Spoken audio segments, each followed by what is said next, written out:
There are 10 townhouses and 4 rental units being built here in this Highland Park affordable housing development on Hyacinth Place.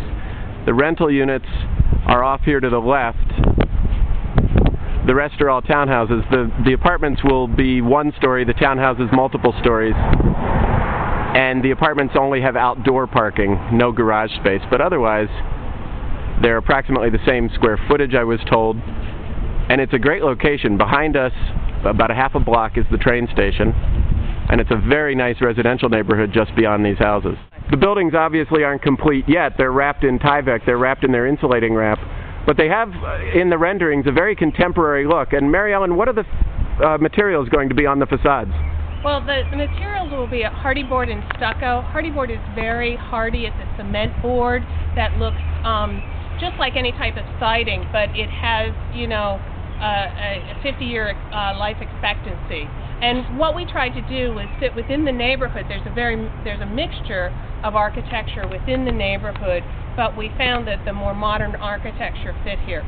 And this is a very green project, and it's also affordable housing in a community that is very affluent. How did you make it work?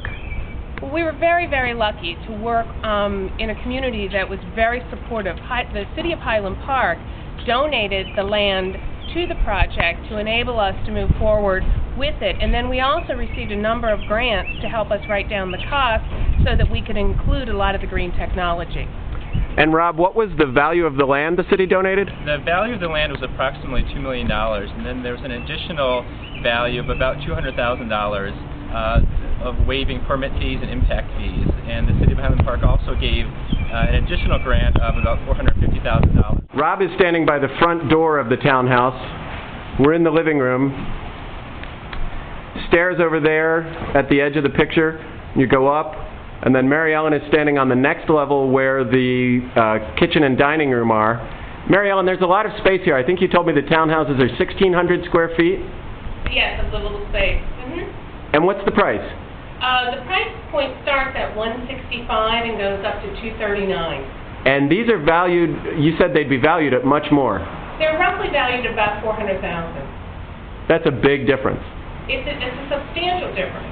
And that's why it's important, you know, to note that these are affordable and they will be restricted on the resale of the units. What do you mean restricted? A property owner couldn't just turn it and flip it.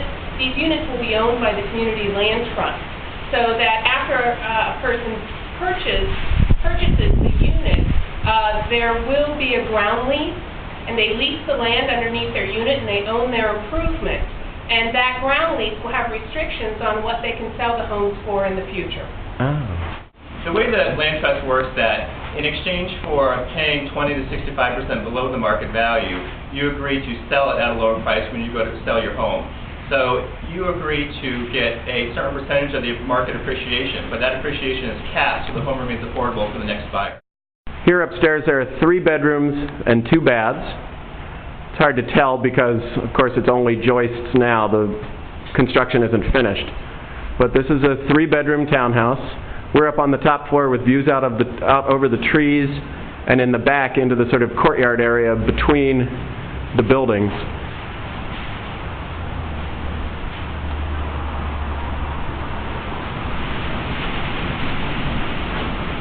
There's 1 bedroom, and then there would be the 3rd. What kind of people are buying here? Well, our first buyer is a local Spanish teacher, and he and his wife came to one of our orientations. They had 1 child and another on the way, and they had lived in the neighborhood and walked by almost daily and were very interested in renting one of the units. And they didn't realize how inexpensive and affordable these units would be. So we talked to them further after the orientation, and they realized they could actually buy a unit. And so they've since had their 2nd child and signed a sales contract and are expecting to move in September. And so this is why we build affordable housing, to keep people like teachers in town? Exactly. We're really trying to target teachers, police officers, city park and library employees, and other people, healthcare workers, people who provide very valuable service in our community, and we want to keep them here. Who can't afford to buy the usual Highland Park home. Exactly. And one of the great benefits of the land trust is that once a unit is built like this, it remains forever affordable as a community asset. This will always be sold as an affordable unit. Marilyn, I heard you speak at the Metropolitan Planning Council about this project as sort of a showcase, a showpiece of affordable housing. You seem sort of proud of it. Has it really come together better than most?